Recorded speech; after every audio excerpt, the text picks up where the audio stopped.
president of Deaf and Blinded Lanka Museum. We are members of Dabal, and ladies and gentlemen. First thing I'm going to do is to tell my office not to share that paragraph with the associations because it embarrasses me and read that out. But it's a great pleasure for me to be present here today.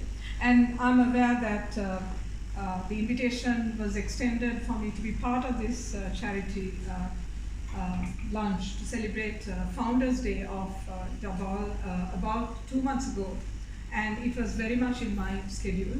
I apologize for getting late here because I had to attend to another commitment related to the Commonwealth Countries League all the way on the other side in Kensington. But talking about Founders Day, what struck me is we celebrate the founding of the Deaf and Blinded Lanka in 2004.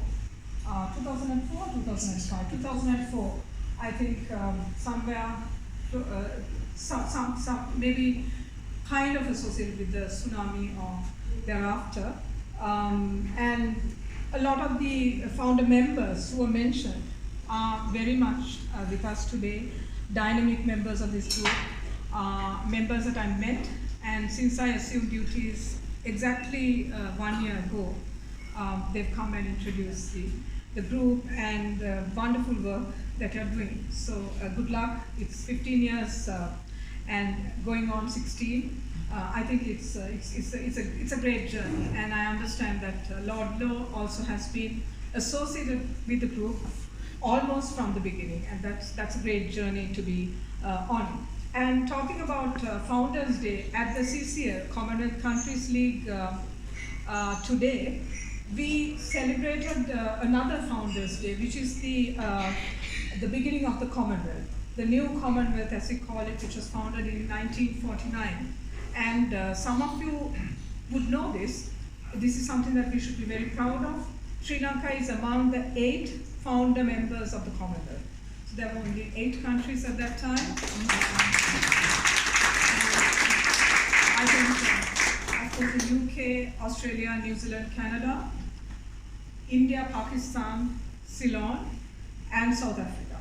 So, so look at the journey of Sri Lanka as well, and the associations that we've had, which we maintained and sort of expanded over the years. So that was a great point to celebrate as well. So we have the 8 flags of the 8 founder countries, and as one of the proud founder members, and also making use of the fact that Nani Pranavithana of CCL is also of Sri Lankan origin. We had a small reception which was attended by the Minister for South Asia, the UN and Commonwealth in the SEO, Lord Ahmed. And I understood that it was the first time that a minister actually attended one of the CCL fairs as well. So that was a great thing, in addition to the High Commissioners and of course the UK Commonwealth envoy.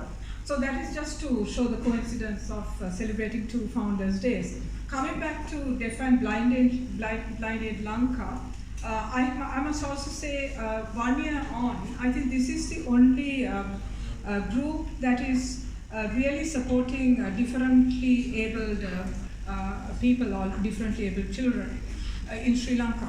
And I was reading the letter of invitation that you had kindly extended to me, Sarath, and I saw one sentence which said, Dabal has actually supported every registered deaf and blind school in rural Sri Lanka.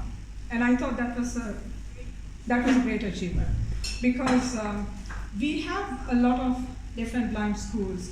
And when I visited your event quite some time ago, I said that we have all these schools, but I think, as you rightly pointed out, as all the speakers rightly pointed out, we have to really entirely change our approach towards visually challenged peoples, differently abled people in Sri Lanka, people with disabilities. Basically, I think we need to bring them to the mainstream.